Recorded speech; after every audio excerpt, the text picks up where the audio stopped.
Hi, good afternoon, everyone, and welcome to IAFP's The Brain Trust webinar. Today, we'll be talking with Dr. Shah, professor of the Department of Family and Preventive Medicine and the Rush Alzheimer's Disease Center at Rush University Medical Center. Dr. Shah will be presenting the Brain Trust webinar. The Brain Trust is a project administered by the Illinois Academy of Family Physicians, and funding for this project and the webinar was made possible by a grant from the Illinois Department of Public Health. Coming soon, we've got the Brain Trust podcast series. Please stay tuned and tune into these 30-minute CME podcast episodes to hear primary care physicians discuss innovative ways to support patients and their families. That's coming soon. It'll be launched at the end of this month, so stay tuned. And a couple of housekeeping notes. All attendees of this webinar are in listen-only mode. If you have a question, please enter it into the chat feature. Staff will be reading these questions at the end of the presentation. All questions and answers will be part of the webinar recording. And you will be receiving CME credit. So in order to receive the credit or a certificate of participation, you must complete the post-test and the evaluation. The link will be sent to you via email, and it will also be in the chat at the conclusion of the webinar. The evaluation will close on November 28th, and then certificates will be emailed later on that week. Good news is that this 1-hour webinar will satisfy the requirements for the 2023 State of Illinois CME requirements for physician license renewal for recognizing dementia. And here we go with our accreditation and disclosures. The Illinois Academy of Family Physicians is accredited by the Accreditation Council for Continuing Medical Education to provide continuing medical education for physicians. This webinar is designated for a live internet activity for a maximum of 1 AMA PRA Category 1 credit, and viewers of this live webinar will also have the opportunity to get a AAFP prescribed credit. So the faculty disclosure statement is that the Illinois Academy of Family Physicians adheres to the conflict of interest policy of the ACCME and the AMA. It is the policy of the Illinois AFP to ensure balance, independence, objectivity, and scientific rigor in all its educational activities. All speakers and persons on the planning committee have disclosed their conflicts of interest. Dr. Shah reports being the site principal investigator or a sub-investigator for Alzheimer's disease clinical trials for which his institution, which is Rush University Medical Center, is compensated for by the pharmaceutical companies that are listed on this slide. Peer review of content prior to this activity has ensured evidence-based content using the best available and highest strength of evidence. This presentation has been found to be without bias, and there is no conflict of interest for Dr. Shah to present this information. Furthermore, IFP staff, Kate Valentine and Desma Rozovics, have disclosed no relevant financial relationship or interest with a proprietary entity producing, marketing, reselling, or distributing healthcare goods or services. And without further ado, I give you the Brain Trust and Dr. Shah. All right, thank you, Desma, for the introduction, and thank you to the Illinois Academy of Family Physicians for this invitation today to present this webinar about some area that I feel very passionate about, and that's how do we go about evaluating and diagnosing dementia early? So I think as an early introduction, I just wanted to be able to share a little bit about why I hope I can help my colleagues in family practice and in primary care to understand how there's such an important and integral part of how we go about early detection of dementia. So I've been humbled and blessed and lucky enough in my career to be able to see the detection of dementia from 3 different perspectives. Initially as a resident trained in primary care at West Suburban Hospital at their family medicine residency program, followed by a geriatrics fellowship at Rush University Medical Center. And then for over the last 20 years as a member of the Rush Alzheimer's Disease Center, where we're evaluating what are the risk factors for dementias like Alzheimer's disease, looking at ways we can find better interventions, and then also providing clinical care at a tertiary site.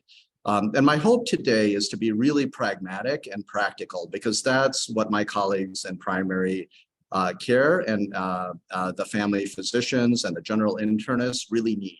And so what we're going to go through today in the time we have is to understand some of the barriers associated with effective early diagnosis and treatment of Alzheimer's disease and dementia. And we'll not just stop at the barriers, but then we'll try to think about what are our solutions to work our way through to get better at early diagnosis by identifying some key components of a comprehensive cognitive evaluation that can be ideally done in a primary care office setting. And then highlight finally the treatment and research options for individuals with cognitive concerns and their families. And I'm going to keep this at a very overview session. There's so much information around dementia, but I wanted to be practical and pragmatic and give some key tips that hopefully you can walk away from this session having some things you can apply into your daily practice. And so these were my disclosures that were given in prior description by Desma. And really how we're going to approach this, or I thought the way I would approach this, is I want to start with the why. Why are we having this discussion around early detection of dementia today? And then I wanted to say, talk a little bit about the what. So what is this idea of dementia? How does it fit in with our understanding of the cognitive spectrum as people age? And what are some of the key definitions that we and terms we use in this field? And then what I want to spend a little bit of time is identifying where the barriers are right now in the early detection of dementia process. So the what, and then reframe the issue around the barriers so that we can spend time on the how. How are we going to work to finding pragmatic solutions together and learning together about how to help our persons that are living with or at risk for developing a dementia and their families and their communities go through the experience. So let's start with defining the current state and our understanding of it. So in the broadest sense, in the United States, what is the problem of cognitive loss in aging? Is that we estimate, based on figures provided by the Alzheimer's Association's 2022 Alzheimer's Disease Facts and Figures report, that over 6.5 million Americans have Alzheimer's disease, one type of dementia.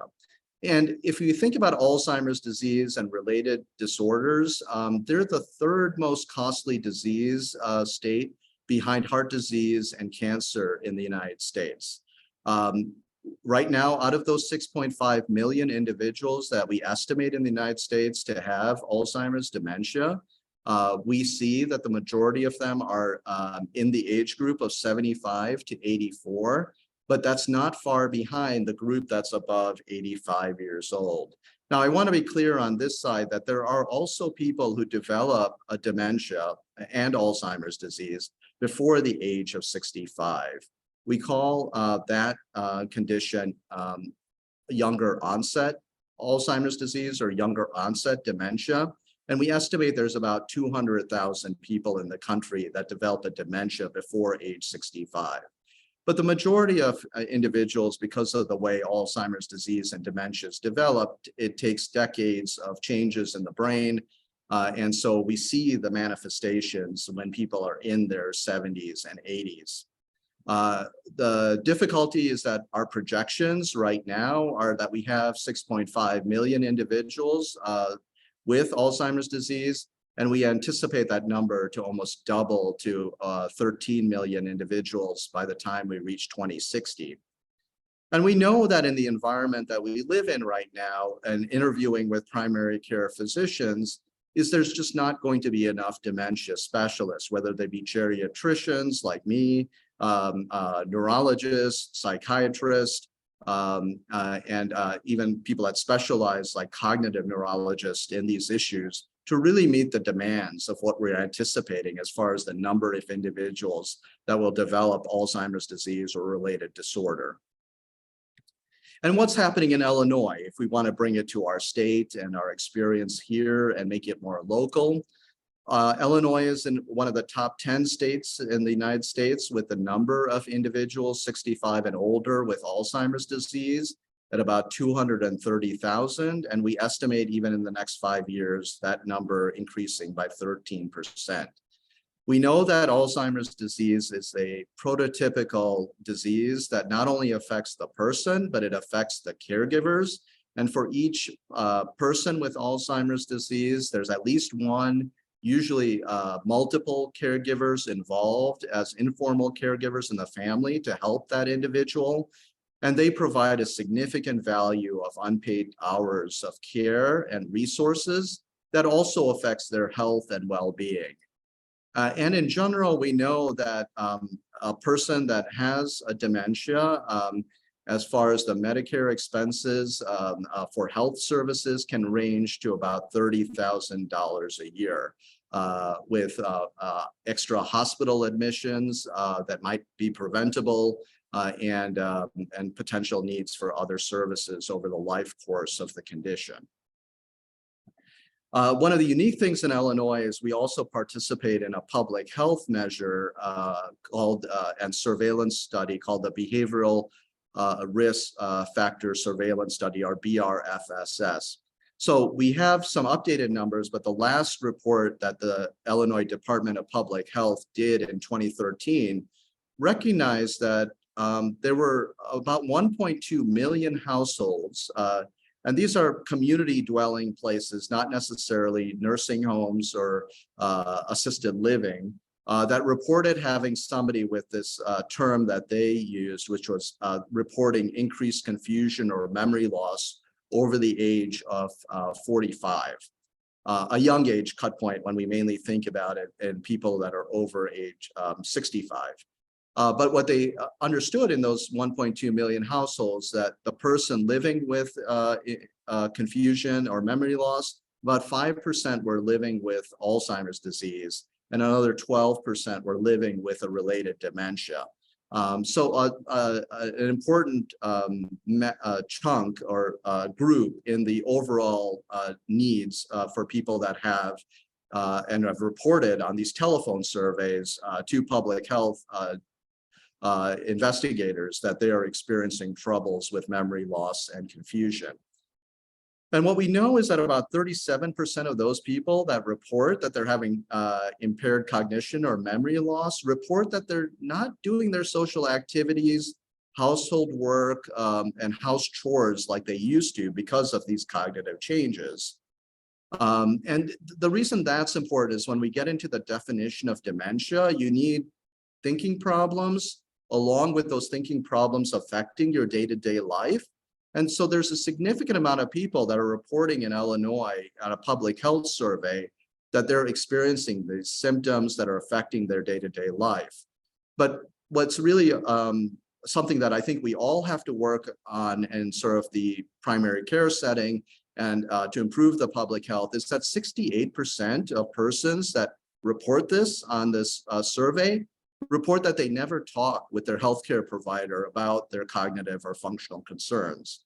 Now, the Illinois Department of Public Health is working on applying a burden brief with new data from 2015 to 2020, and that data will be released by the end of 2022 to give us some updated numbers.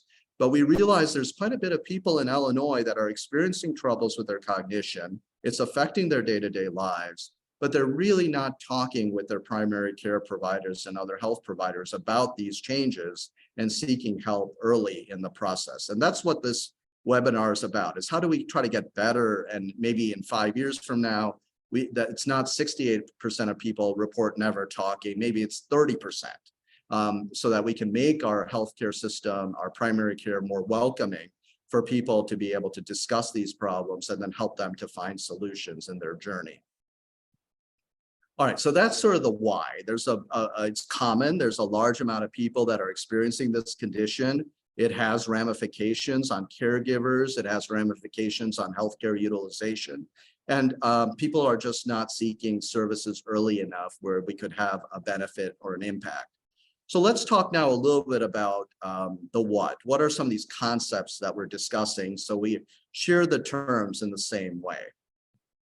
So the key thing to realize is we talk about dementia, or sometimes now in DSM-5, major neurocognitive disorder. But the concept is dementia is part of a cognitive spectrum. Everybody starts in their cognitive journeys on slightly different pathways across their lifetime, and most will stay in the normal, quote, normal cognition space.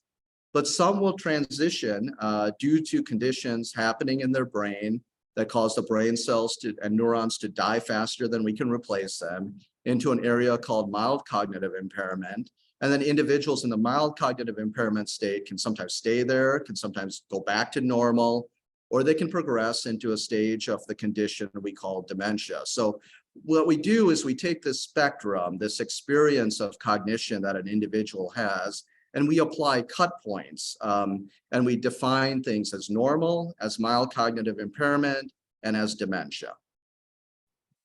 And so what is normal? By the way, normal is the hardest thing for us to study and to recognize, because human beings live a very long time, with the lifespan of a human being 120 years, with the life expectancy being about 79 years. Following somebody from birth to death, and seeing how their cognition does on an individual level over a lifetime is very hard to measure. So what we do is we survey people that are 20 and 30 and 50 and 80 on some cognitive and neuropsychological tests, and we see how different groups at different ages perform to give us a sense of what is changing over time and what we consider some of the aspects of normal changes in function and cognition. So one thing to realize is that some areas of cognition actually stay pretty stable as people age. That could be their reading abilities and vocabulary, because they're just exposed to more words over their lifetime.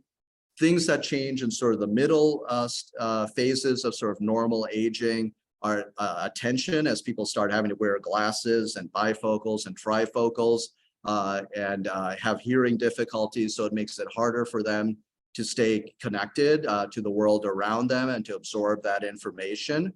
But the thing that changes the most, and you'll hear this from older adults, is the speed of getting information back. And this is what I call the tip of the tongue phenomenon. So Mrs. Jones will tell you that she's having troubles with her memory because she had breakfast in the morning yesterday, and one of her friends came by, and she wanted to introduce that friend to another friend, but the name wasn't coming, and she got a little bit embarrassed, and then it definitely did not come while she was there, and she tried to make her way through it, and then at night, Mrs. Jones is brushing her teeth, and all of a sudden it pops in that it was Mrs. Smith was the name of the person there. So the information is there in our brain, and it's just hard for people to get it back at the speed they wish it to come at. And we don't know exactly why all those changes happening, and we're still trying to understand that as part of even the normal aging process. But the key here in the message is that in the normal space, there's a lot of diversity. Some things in our cognitive functions tend to be very stable over time, and then other things change at sort of different levels of our experience. So there can be a stage where we move from that normal space into what we call mild cognitive impairment. And for many people, they've confused the idea, well, mild cognitive impairment sounds a little bit like normal aging. Well, it has some slightly different properties based on epidemiologic studies that were done, not only in the Chicago area at Rush, but also at the Mayo Clinic with Ron Peterson in the late 1990s. And they were able to identify the state where it's a fluctuating state but it's where people present that they're having memory or cognitive difficulties, and they mention that. And then when we do pen and paper type tests of their memory and cognitive abilities, they have troubles, and we can document that they're having troubles on those tests. But when we test other areas of cognitive function, they do pretty well. They don't have problems apart from maybe a single area. And when we ask them about their function, like, well, how is this cognitive change impacting your day-to-day life? Them and a reliable caregiver don't mention any change in their functional day-to-day activities with socialization, occupation, and household chores. And we don't meet the criteria for dementia. So there are individuals that are in this spectrum where they're starting to have more cognitive problems. They're recognizing it, we can observe it, but they're not having functional loss from it. And then we go on to the final definition of dementia. And dementia, the way I like to explain it, is it just means chronic thinking problems or chronic cognitive loss. But it has some more formalized definitions, and I still prefer using the DSM-4 criteria, which is similar to the DSM-5 criteria, apart from one thing that I'll mention. But the DSM-4 criteria stated that you had to have multiple areas of cognition affected, one being memory, and then another area like executive functions, doing 3 steps in order, visuospatial skills, finding yourself when you're driving and locating where you're at, language skills, finding the right words to express yourself. And the key was that you just didn't have to have these deficits that were noticeable and changing and could be documented, but they had to affect your life. You had to have changes in your socialization, your occupational abilities, or a decline from your previous level of functioning. And we couldn't explain these changes in function and cognition by something acutely happening, like a delirium. So acute cognitive loss, we call a delirium. And we couldn't account for it for another health condition. So this 4 items actually helps us, and I'll show you how it helps us if we can keep this in mind as far as the definition of dementia. Now, in major neurocognitive disorder, the only change they're made is that you didn't have to show that you had 2 cognitive deficits. You could have 1 deficit, and it didn't have to be memory, but that deficit had to affect your function. We couldn't explain it in a delirium, and we couldn't explain it by another disorder. All right, now people do ask, like, aren't Alzheimer's disease and dementia the same thing when I give presentations to community members? And in reality, they're not. And we've been doing some more work about this. So dementia is chronic thinking problems. It's a constellation, it's a syndrome of signs, things that we can observe, and symptoms, things people tell us. There are many causes of a dementia, things that drive people to have this constellation of symptoms. There could be over 100 of these types. But the ones that we think about the most are the neurodegenerative ones, the ones that cause the brain cells to die sooner than we can replace them.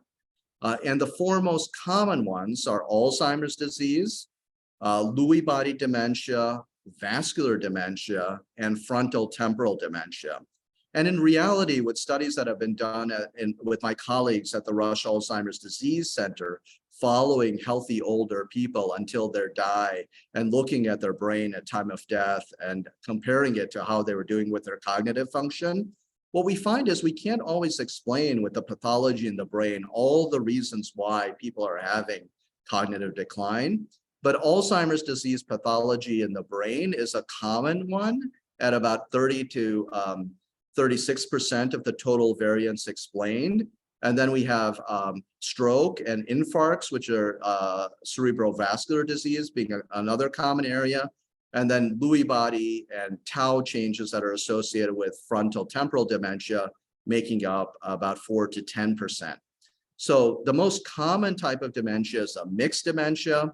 And usually the neurodegenerative, the most common driving force is Alzheimer's disease. And why is this important to make the distinction between Alzheimer's disease and dementia? Is Alzheimer's diseases are these changes in the brain associated with amyloid and with tau, and they could be occurring asymptomatically for 2 to 3 decades before the brain can no longer compensate, and then the signs and symptoms show up, and that's when we diagnose a dementia. Okay, so we talked about the why, we talked a little bit about the what is dementia, what is MCI, and now let's talk about some of the barriers and how we reframe these barriers to getting to early detection and diagnosis. So there are a lot of barriers. There are barriers that patients and families feel around the stigma of the condition, around their fear of diagnosis, sometimes assuming that the changes that they're noticing are part of normal aging, and not always knowing where to go for help. And from the health system providers, primary care providers, we understand that there are practice constraints in the time frame that's needed to make this diagnosis in the standard office visit setting. It's sometimes difficult to recognize the signs and symptoms and to be able to tease out exactly what's going on in an early stage. And I think for many in the community and in families and for providers, there's some difficulty. It's getting better, but in feeling like, well, if I don't have a cure for this condition, there's not much I can do. So why should I even look for it? But we do recognize, and patients and families have told us, that they do want to know that something is going on to explain what they're noticing themselves. And they want their primary care physicians to be involved in some of that diagnosis and some of that journey that happens after the diagnosis in their care. And one of the difficulties on a community service provider setting is just difficulties in coordinating the multiple services people may need in following through in a journey of diagnosis and treatment.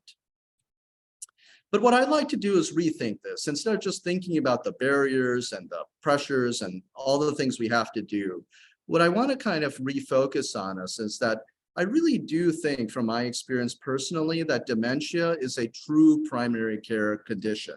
It is a chronic condition, and it requires the 4 C's that are the fundamental principles of how primary care works. It requires direct point of care. And where do people get their care in their health system? It starts with their primary care physician, whether it be a family physician or a general internist. And then that person requires also continuity of care, to see that person over time, coordination of services, not only in the health system, but across the social dynamics of a community. And it requires comprehensive care to not only deal with the cognitive changes, but the functional changes, the mood changes, and then also for helping the others that are also going through the experience, like the caregivers. And we have to keep in mind that in the United States, 80% of the diagnoses of dementia is being made by primary care physicians right now. So it's not that all the specialists are making these diagnoses day in and day out. It's actually primary care physicians are doing that and are making it work even in the system that has its constraints. Now, sometimes we wait a little bit longer in primary care to really feel like we've amassed enough information that we want to make the diagnosis. And what we really have to work on is, how can we build on the strengths of primary care providers and their teams now in order to make the diagnosis earlier? So what I want to spend the majority of my time talking about is those pragmatic tips that I've sort of learned by my reading, by talking with others, and then also in engaging in teaching in primary care and with my clinical care experiences in the past. So it is not easy, right, to have to field a question or an item when somebody says, you know, doc, today I wanted to bring up this issue apart from my diabetes and my high blood pressure. I'm really worried about my cognition. I don't seem to be remembering as well as I used to.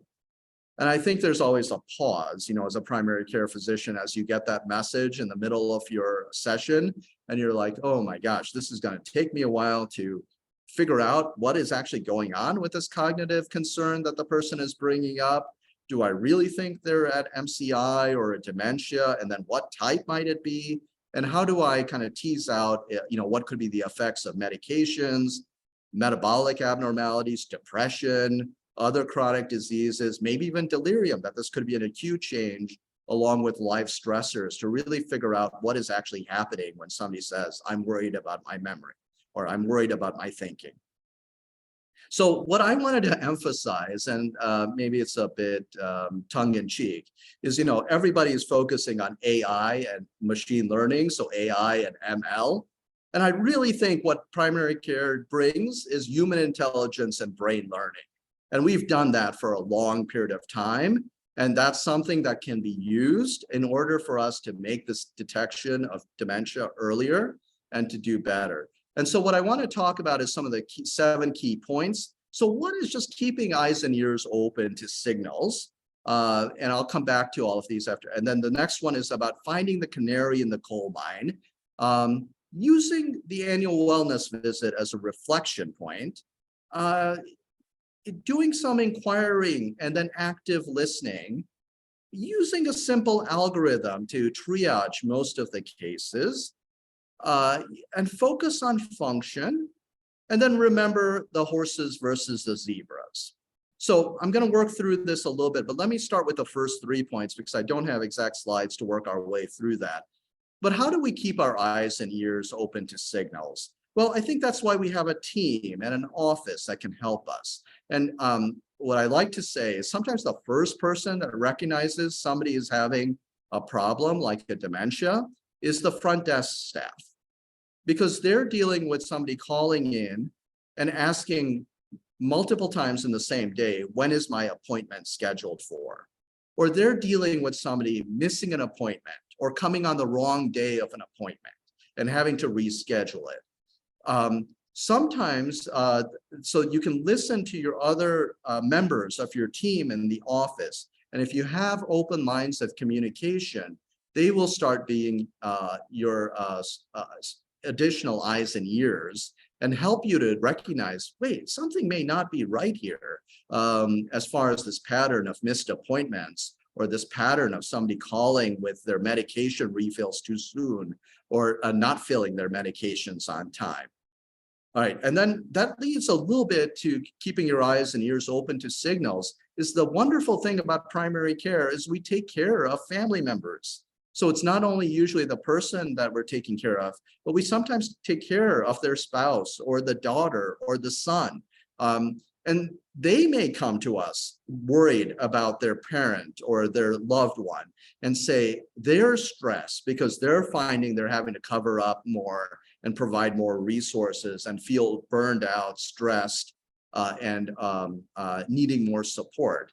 And so if the caregiver comes to you and says, I'm struggling in my role as a spouse or a family member with another family member, and you see that other family member, maybe it's time to evaluate that other family member to see if they have a dementia. And I know our schedules are busy, and especially in primary care settings, as I attend the Department of Family Medicine and Preventive Medicine meetings here at Rush. And I think that's why, there's a nice thing that we have in the annual wellness visit. It may not be a perfect visit, but it's really a reflection point. It's an opportunity to move beyond fixing what is right there in front of us and taking a little bit of a time to think about a holistic picture of an older person and how they're doing, and to really talk with them about what they're experiencing and to create a safe space for them to bring up issues that might be hard for them, because we know that patients and families sometimes don't bring up their concerns about memory for about 3 years. And so that brings us to the next 3 items, and I'll work our way through that. So a key way that I think I found helpful when I've been following people in my clinical experiences is when somebody comes to me and says, I'm here for a cognitive loss evaluation or a thinking issue, I try to answer 3 questions by the time I'm done with them in my visit. So the first question I ask is, do I think this individual has a chronic cognition problem? And the key words there are chronicity and cognition. And if I can't answer that question, they may have normal cognition, or they might have an acute delirium or a condition that I can try to help intervene in. But if I really think that after I interview them, I have enough information to say they have a chronic cognitive problem, then I ask myself, well, does this person have a dementia? And that's where I have to focus on the function, right? Like I've shown that they have cognitive problems that are lasting for a long time with their signs and symptoms. And now I have to ask myself, how is it affecting their day-to-day life? If it's really not affecting their day-to-day life, their socialization, their abilities to engage in their hobbies and chores around the house, their abilities to do their daily tasks, then they might have mild cognitive impairment. But if I answer yes to the question about dementia, then just by probabilities, I always ask myself the question, well, do I think they meet criteria for Alzheimer's disease? Do they have the typical story of and patterns of signs and symptoms that tends to occur with Alzheimer's disease? And am I not getting any red flags? And if I get some red flags, then I look for the other dementias. But otherwise, I get to a working diagnosis after the time I'm done with my evaluation and an assessment that my working diagnosis is the person has a dementia, most likely due to Alzheimer's disease. Okay, so how do we do this? And one of the things I talk with family members and with community providers is, how do you know that a healthcare visit has gone well around a cognitive evaluation? And I say the best way we know that it's worked is, did the healthcare provider inquire about the problem I brought up, and did they listen? And so 80% still of the diagnosis is we don't have a special blood test or an imaging study that tells us directly, yes, you have a dementia. What we have to do is use our brain learning and our human intelligence. And we do the skills we do in good primary care settings, where 80% of it is about the history. So we need to work on figuring out the timeline, right? The chronic part. And this is where you can get tricked, because sometimes families will come in and they'll say, oh my gosh, mom got lost last week. She was supposed to go to the local Walgreens. The police found her 30 miles away, and they had to call me and we had to bring her home. I think the dementia or the thinking problem started last week. Well, that's the acute problem, but it might not be the case. So you have to kind of untangle that and follow it a little bit more and say, well, before that, what are some of these memory history of present illness questions? Was she having problems before with repeating things? Was she asking the same questions over and over again? Was she having difficulty doing some of her day-to-day routines? You might want to ask, like, and really get a sense, is this past 3 months? Is this past 6 months, to get the chronicity? And there's no perfect cut point on chronicity, but you want to get a sense it's not something acute. And then the other thing you might need is, you might need to ask somebody else. And it might be calling somebody and asking for permission to call their loved one who may not be at that visit to confirm what they're bringing up other people are also seeing. I copy some of the questions that are commonly used if you need a starter or a help about what you can ask about, and sort of as you evaluate a memory or a cognitive problem. And that's sort of the history of present illness. Well, how long has this been going on? What do you tend to notice? What areas are being affected? Is it just the memory, or are you having trouble with finding places or doing multiple tasks or finding words? And that's sort of the memory review of systems in a very focused way. And then I think you want to get into the function and depression screening and a medication review. And you have to remember that the function is the key that usually engages people to want to come for help. It's not always the cognition. It's mom is not preparing the Thanksgiving dinner like she used to, and we're really concerned. So the function can help you to guide how to make a diagnosis. And here is just a table over like a 25-year period of time, what could be changing along the way as people progress in a dementia. And so what I encourage people to do, if they're really short on time and there's somebody comes in with a memory concern, ask the questions around function up front. Well, Ms. Jones, I understand you're having some troubles with your thinking. I want to kind of understand how this might be impacting your day-to-day life. So tell me about how it is to manage your medications. Are you having any troubles keeping track of your medications? And you may be able to even look at your records in your electronic health record or in your chart and say like, oh, she's missed all these refills, or she's asking and calling us for the medication sooner than usual. Ask about finances, ask about their driving. Are they having troubles with cooking or shopping or house cleaning? And then usually that's where people are at in the milder phases of a dementia. That's where they're going to start having problems, usually in the finances and the medications and transportation. Or maybe it's that they stopped doing their hobbies, or they stopped socializing. Those should be triggers for us. Something might not be right. And then if you go further, I always try to ask people in a very conversational tone about how they're doing with their day-to-day activities. So are you Ms. Jones, I ask everybody about just how they go through their morning routine. I just wanted to get a sense if you need help with any of these things. Do you have any trouble transferring out of your bed? Do you have any troubles walking to the bathroom? Do you have any troubles with grooming or brushing your teeth? Any difficulties with toileting on time? Any difficulties with getting into the bath or the shower? Any difficulties with preparing and eating your breakfast? But those can help us to really quickly identify if we're seeing a functional issue going on with the cognitive concern. And if there's not, maybe it moves it into the normal stage, or it moves it into the stage of MCI. So focus on the function if you're really short on time. And then think about mood, because it can always be present. And it's something that could explain or be treatable, that could help people. And so whatever your favorite tool is around depression, I tend to still like the mnemonic SIGI caps in getting through the first two questions, which get you to the PHQ-2, but then adding some of the other components to see what's happening with people's mood. And people can have both, and sometimes they can present with mood changes, and you would treat the mood, but then don't forget to go back to them and recheck their memory, because they sometimes coexist.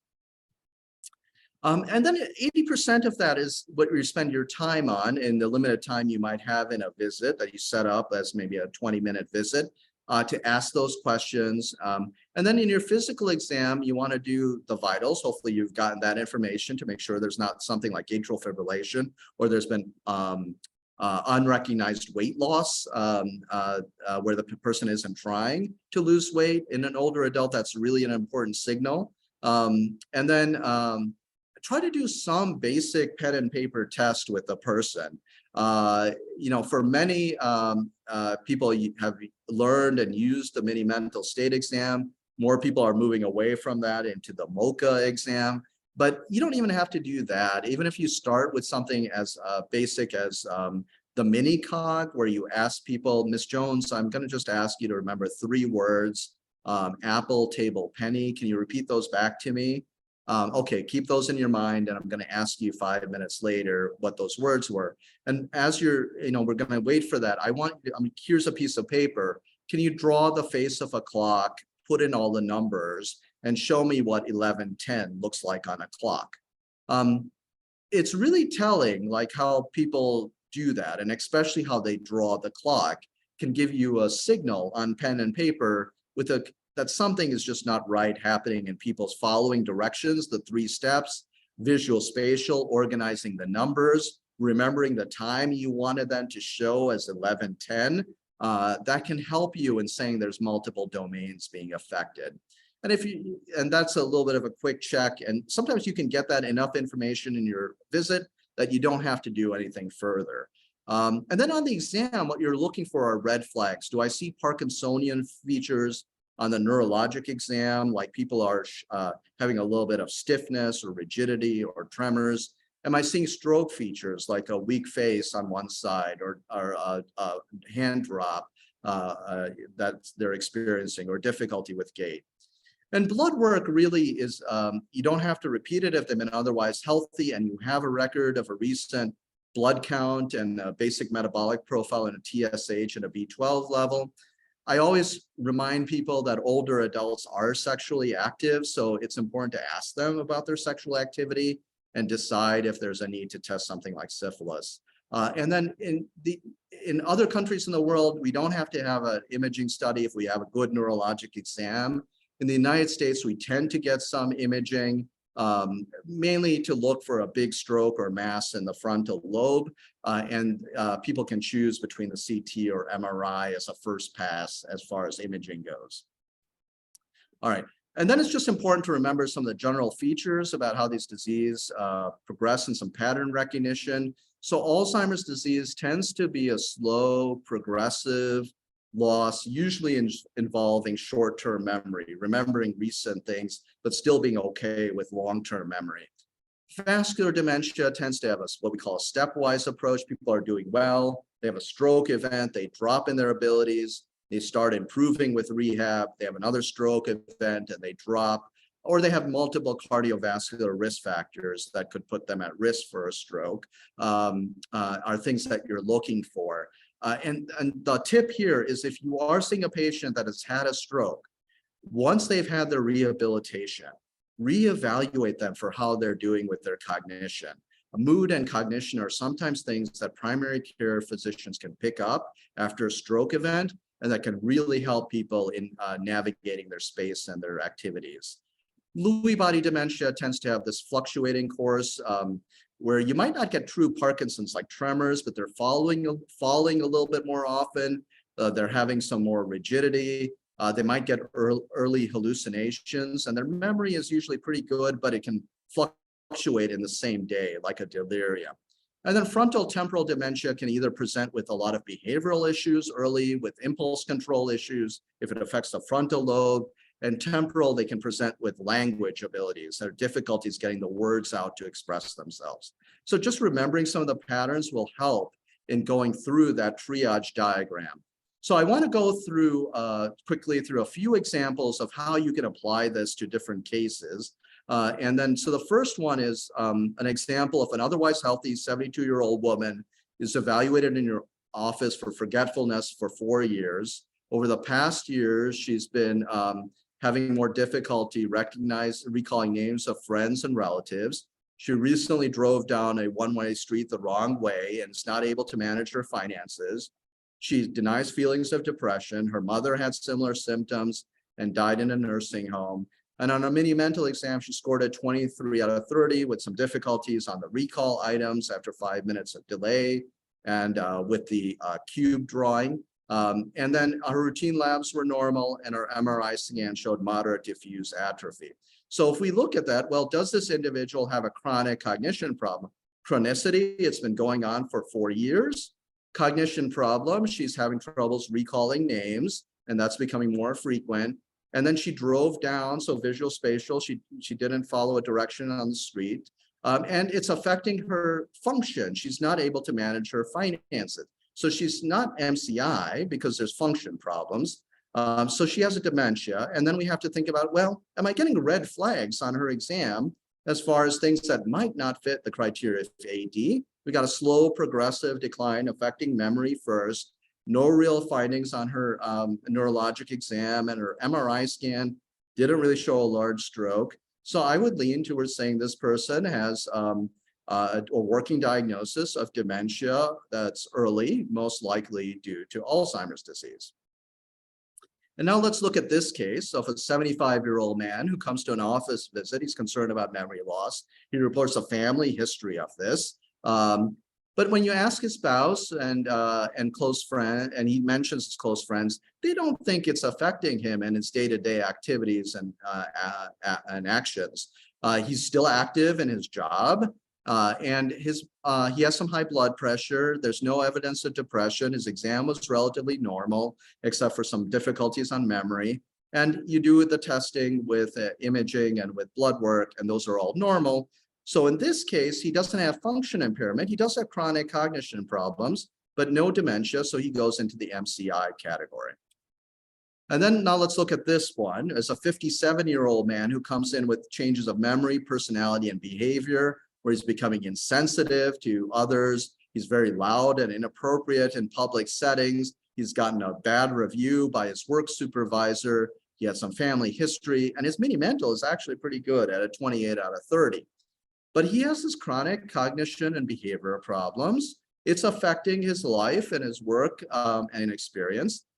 But he doesn't really fit the AD story because he's got these other behavioral changes and might fit that red flag of being frontal temporal dementia. So, this might be early dementia due to frontal temporal disease. And then the final one is a 75-year-old man. He comes confused. He gets confused at night and sometimes moment to moment in the day. He starts hallucinating and seeing something outside, and he thinks his wife has been replaced by a lookalike. He had some confusion, and he has a little bit on his exam of a mass facies and some bradykinesia and rigidity. And so he actually has the red flags of having Parkinsonism features and would go down the pattern of other dementia.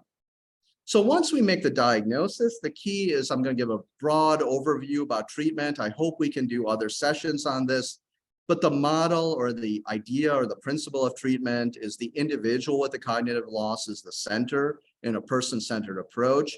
We closely link them with their multiple informal caregivers.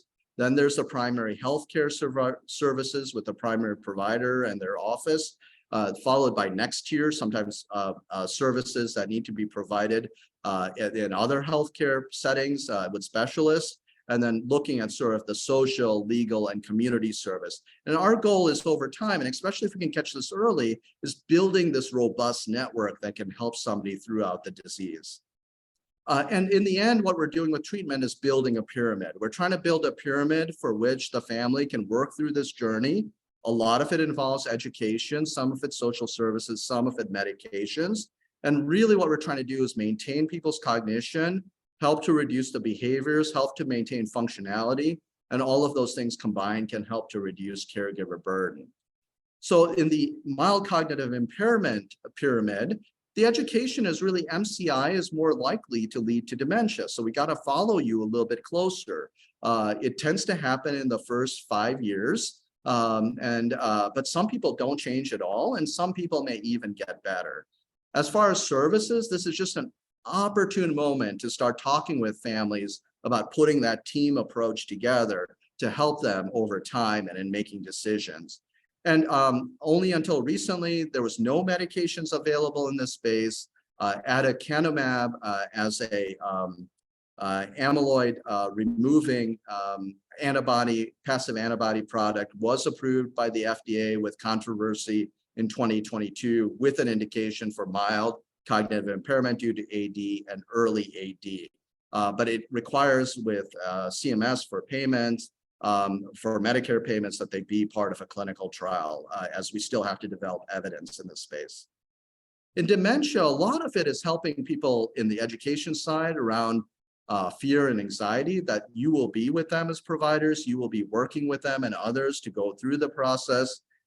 There's a wonderful website at the NIA to give resources for caregivers and persons, and a couple books that I mentioned there that can help people and families to know how to develop that team we were talking about. It's usually slow and progressive, and we work with people over time to help them. Right now, we don't have a cure, but there's lots we can do with non-pharmacological avenues and pharmacological choices to make sure that people have a healthy environment, that they can stay physically and mentally active. We can control other medical conditions because people don't have dementia by itself, and we can prevent polypharmacy. And then we have to start connecting and having somebody in the office become a dementia-friendly office so that we can connect to different services people might need in different times of the journey. And then we do have the 5 medications that are approved. None of them are really wonder drugs. They all have side effects and things we have to talk about. We know a lot about things that don't work, and that's important for primary care physicians because families will come in with information. Oh, should I take high dose B12, B6? And you can say, well, in a clinical trial, when they did examine that in people with dementia that had normal B12 and B6 and folate levels, it didn't help. There are other medications we use for the behavioral side, including antidepressants. And we just really encourage people to be careful about the antipsychotic medications and try behavioral and non-pharmacological approaches to help support behavior. Now, we are going to be at a cusp of a changing environment. There will be multiple other dementia modifying treatments that have not been shown to be effective, in clinical trials that I've been part of for the last 20 years. But there are new ones that are finally hitting some of the marks that could get them approved in the next few years. All right, so what do we have to do to finish up, to learn together? Well, there's a lot we still need to know about how we can improve our ways of understanding why people develop dementia, and if they develop dementia, what accelerates the dementia, and then how do we get rid of health disparities and make early diagnosis? And that's what research is about, and it brings together the primary providers with researchers and communities for us to find better paths. And it takes these 20 years of efforts and having many patients and caregivers and primary care physicians be part of systems for us to understand what could be new treatments before we finally get there. And then I give some sites where people can find information about studies. So in conclusion, cognitive disorders are going to be increasingly common. We're going to have to diagnose these conditions earlier. And the treatments of individuals is going to have to require an integrated and team approach. And what I want to emphasize is primary care physicians do this now, and they're well qualified to do this in the future if they can implement some of the tips and suggestions we can provide, and then we can listen to their needs and improve their capabilities over time. And we want to encourage all people to continue to be part of our learning in the spaces and for us to improve. So I'm leaving with some resources that people can find over time to help them to learn more about Alzheimer's disease and related dementias. And I leave my information, and I want my primary care colleagues to feel like they can email me at raj_c_shah@rush.edu and ask their general questions about dementia. And I'm going to try my best to help you find those resources or connect you with the right people and the right people in your communities. So with that, I know we covered a lot in this overview, and I hope there will be more sessions in the future where you can bring up issues that we can cover in more detail. But I just wanted to turn it over back to Desma to see if we can address a few questions. Thank you, Dr. Shah. Yes, we've got, actually we have 9 questions and they keep coming in. So, 10.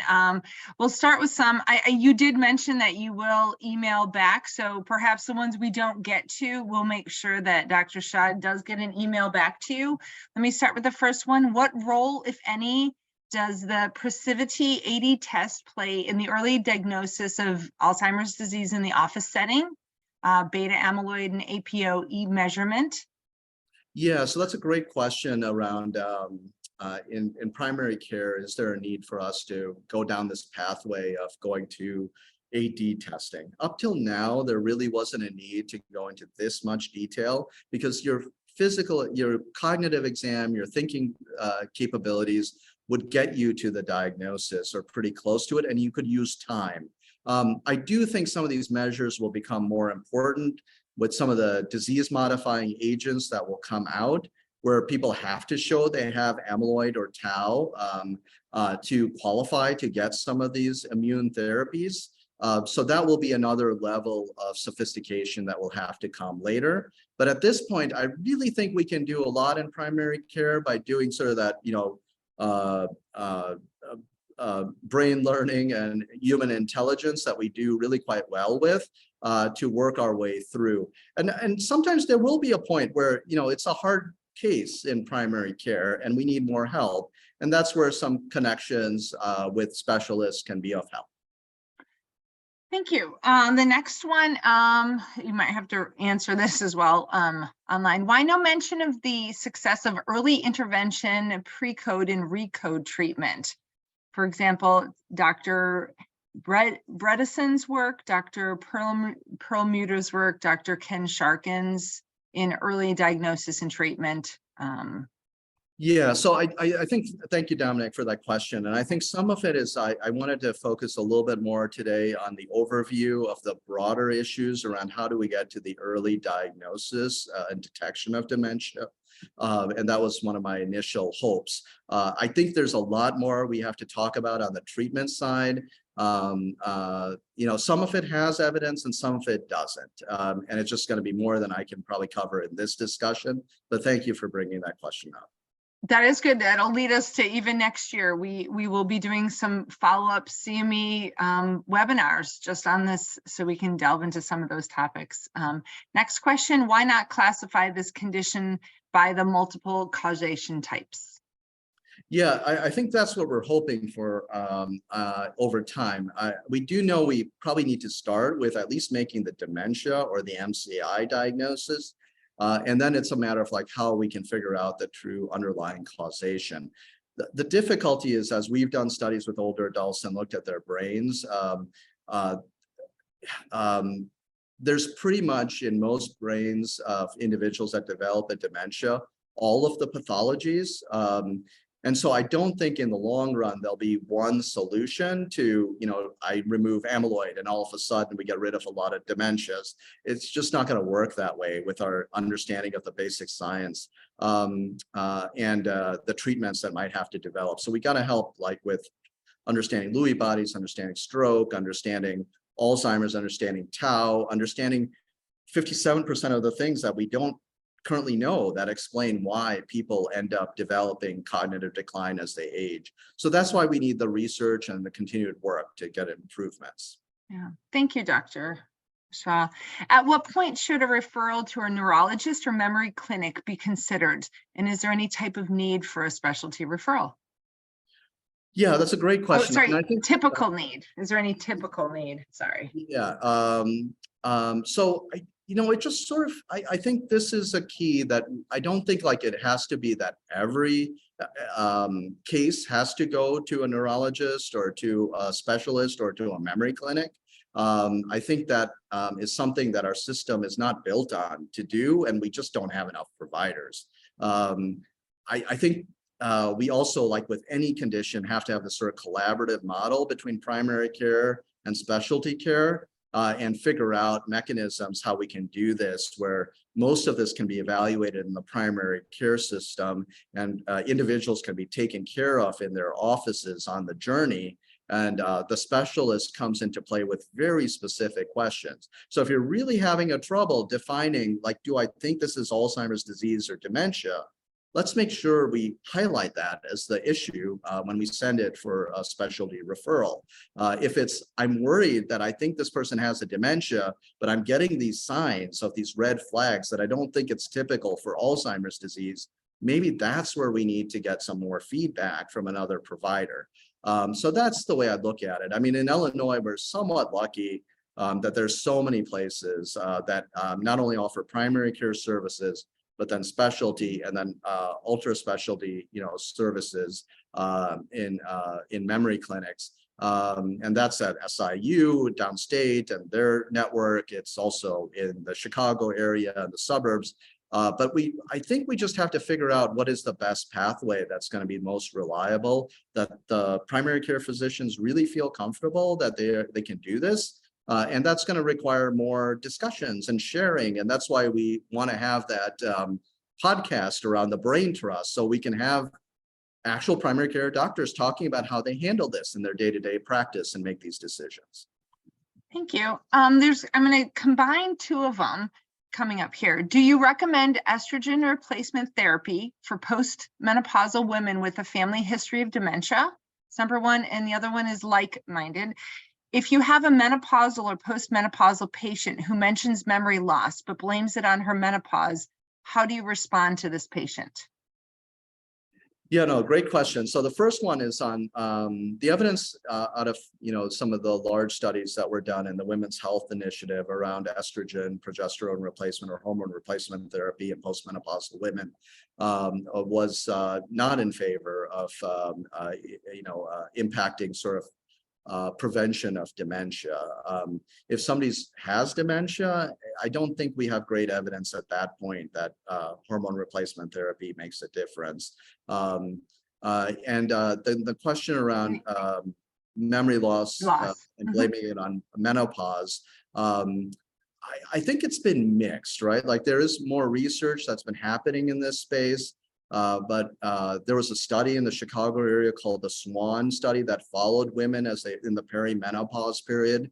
and they've been looking at sort of outcomes on thinking and cognition, and they haven't found significant changes in the menopausal period on cognitive function. So it's a matter of, I think, acknowledging that's a concern. There's not as much data to show that's always the case, and that we should be looking for other things going on with the memory also. Great, thank you. Next one, given that medicines like donepezil have been shown to prevent the progression of MCI to dementia and limited benefit in some with dementia, what are the treatment options? Yeah, so I think we again don't have anything in the prevention realm. There are studies with lifestyle intervention that are being done in the United States to replicate work that was done in Scandinavia, where we show that multiple modal lifestyle choices in older adults at risk for developing memory problem might be helpful.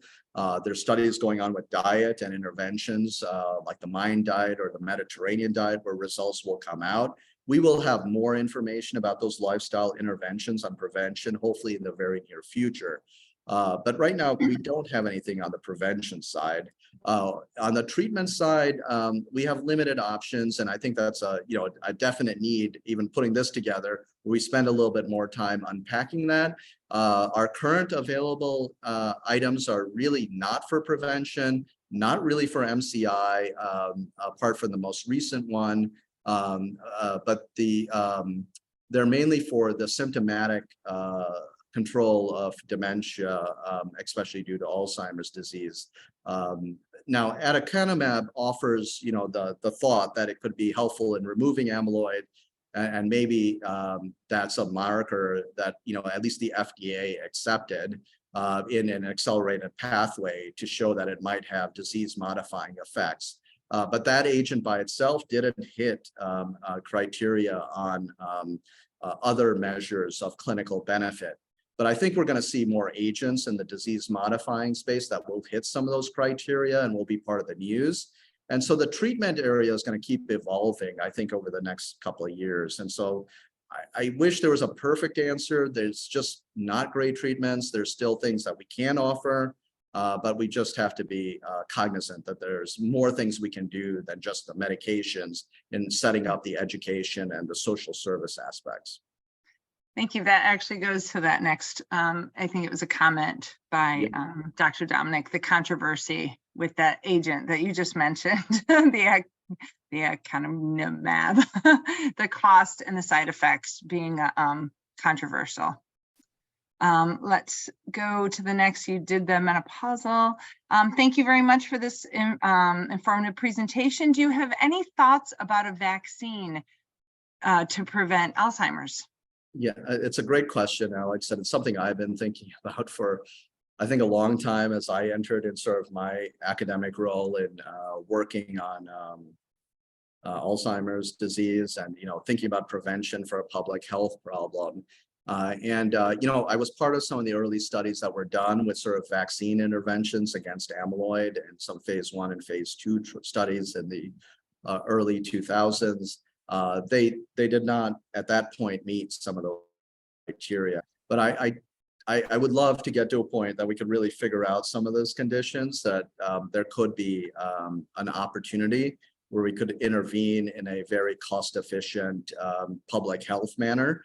I think the field still needs to develop into that space, but people are thinking about it and trying to figure out what can you do, that can affect sort of a course over 30 years of development and change the trajectory so that less people are likely to have symptoms of Alzheimer's disease. In the end, I think all of us as physicians understand the suffering that goes on with Alzheimer's and dementia for people that are experiencing it, their families, their communities.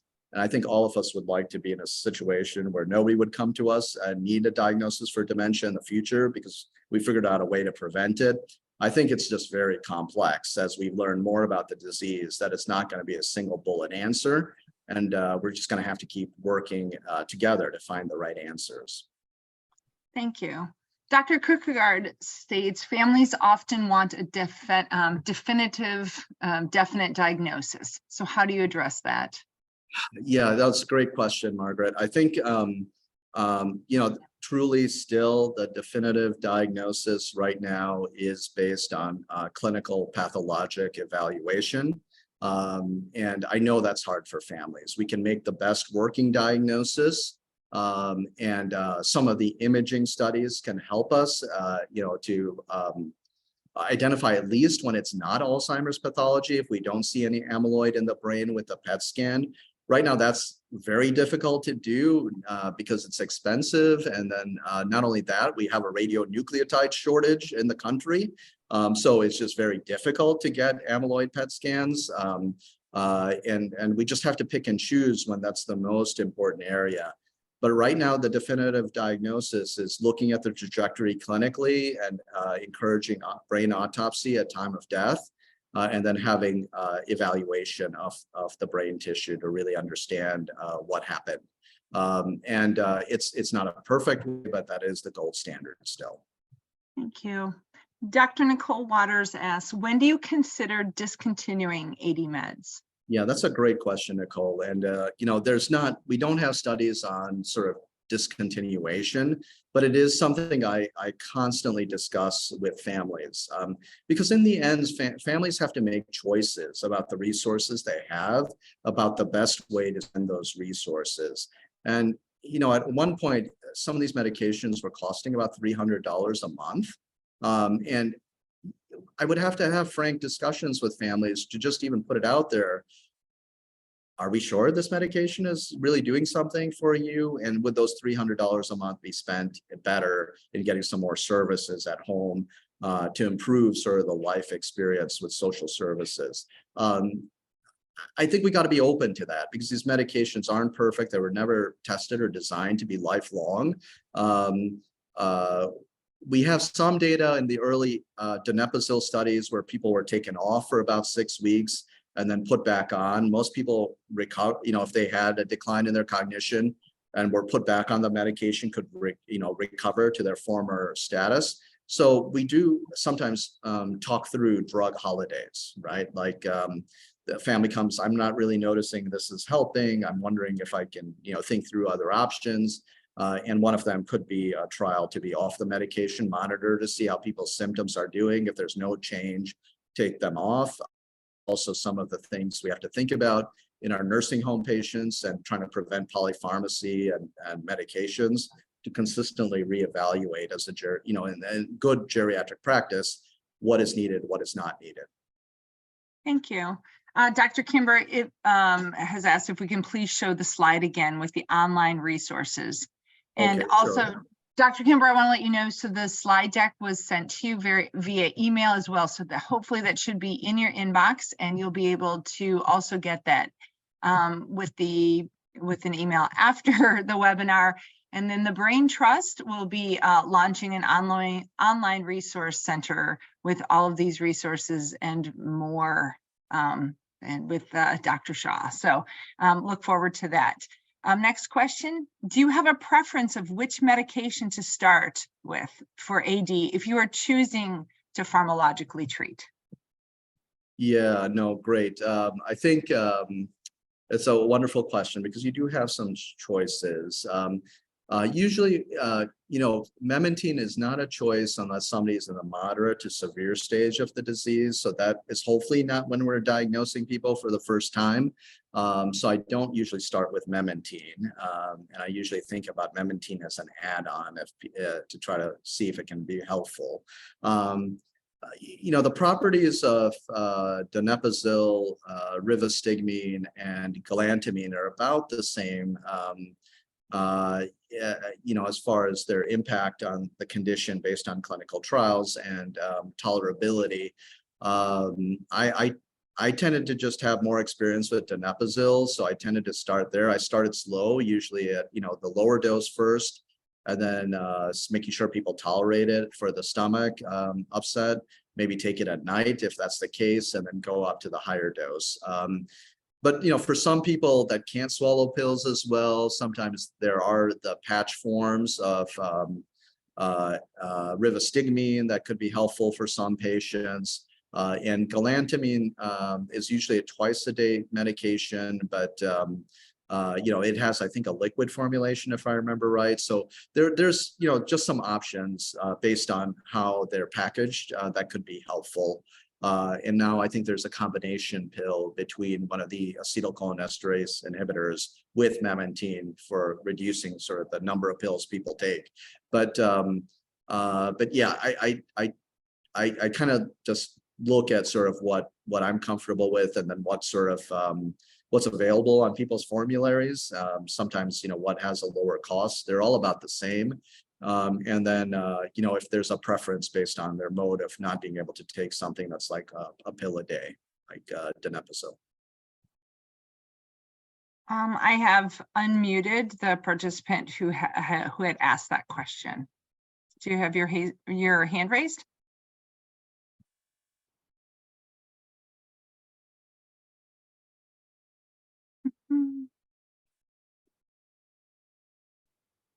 Maybe it's still up there. Okay. I know. I try. Oh, Yeah, it's okay. sorry. Maybe it's Olivia D. Shiva Kumar, if you still have a question, feel free to put it in the chat and we'll get to it. type it. So sorry about that. I think you might have touched on this, but the next was a comment about revisiting the FDA approval for adalimumab. I always murder that one. Sorry, from the New England Journal of Medicine. I didn't know if you want to make a comment about that or if you had covered it. Yeah, no, definitely, very controversial in the process of how that was approved. I really, honestly, was very tough on us in the field that we're working on these agents. We wanted that first drug to be something that we could celebrate as a success as a nation, of the hard work and the many patients that participated in clinical trials over the years to get to a treatment. And that just deflated the entire balloon out of that experience. It happens. It didn't stop us from, continuing to be resilient and to continue to work on us looking for other options and treatments, and we'll have to continue. It's just a disease that affects so many people, has so much impact, that we have to keep working on this and find solutions. And it's something that, I'll keep working on, and I know a lot of other people will be working on. And it was just an unfortunate blip in the story and the history of us finding a treatment that could be helpful in a disease-modifying way. Thanks. The next one, how do you feel about the misuse of the EMR in documenting symptoms and exam findings in cognitive decline? When I review records, I find this to be a significant issue. Yeah, that's a great point, John. And I think where I notice it, it's been interesting. I've been part of a large-scale NIH study in Australia and the United States, and I chair the Dementia Adjudication Committee. And one of the things that happens is when somebody triggers in this 20,000 person study as having dementia, we ask for their medical records to kind of review them to see kind of what happened, how people made the diagnosis, so that we can adjudicate that we really think that was the case, that this person has a dementia based on those DSM-4 criteria. And really what we find, and other people have published, is that we just don't document that well. And I think the document doesn't have to be so complex, but it's getting to those 3 items in that triage list that I was getting at. How can we describe that this person has a chronic cognition problem? How can we describe that they're having functional loss? How can we describe that we've done things like the review of their medications and check for depression? How can we describe that we've done a basic, focused neurological exam? How can we be clear in saying that we've made a diagnosis of dementia due to Alzheimer's disease or due to another condition and use the appropriate codes? I think we have a lot to still work on, but I don't see this as very different from all the work that had to be done for 20 years around making sure that when people died, that Alzheimer's disease was listed, or dementia was listed as a contributing cause to their death, as a trajectory to their death. And we have to do the same thing to keep encouraging that I never felt that we had to document pages and pages and pages in the electronic health record, but we just need succinct key items that help us to understand this person's having cognitive problems that are documented in more than 2 areas, that they're having it affect their social activities functional activities, day-to-day living activities, and that we don't think it's a delirium and we don't think it's another condition we can treat. Thank you, Dr. Shah. Actually, you saying that, I think that's going to be probably one of our newer upcoming podcast topics. That's a great topic to even delve into. All right, one last question. Any encouraging clinical trials right now for individuals with mild AD? Yeah, I think we're going to see some encouraging findings that are, top line releases from a recent trial with another amyloid reducing agents just came out in the last 2 weeks that seem to show improvement compared to placebo in cognitive decline or usual care in cognitive decline and in clinician ratings. The FDA will be reviewing it in February. We will see what will happen. But I do think it's, there's multiple agents that are getting close. And the next year will be an important year for not only amyloid agents, but sometimes agents for tau that are working their way through the pipeline. We're going to learn from some of these first agents. We're going to have to improve on them because there's no way they're public health oriented or primary care oriented in their sort of delivery mechanism and risk profiles. But it's a start, and then we have to keep innovating and getting to better solutions. Thank you so much, Dr. Shah. Thank you, everyone, for listening today. As we mentioned before, this is being recorded, so you'll be able to share this with your colleagues, and it will be available online enduring shortly. The evaluation will close on November 28th. The link to get your CME credit or certificate of participation is in the chat, and it will be also emailed to you. They said the evaluation will close on November 28th. Thank you so much for joining us today. Thank you, everybody. Have a good day.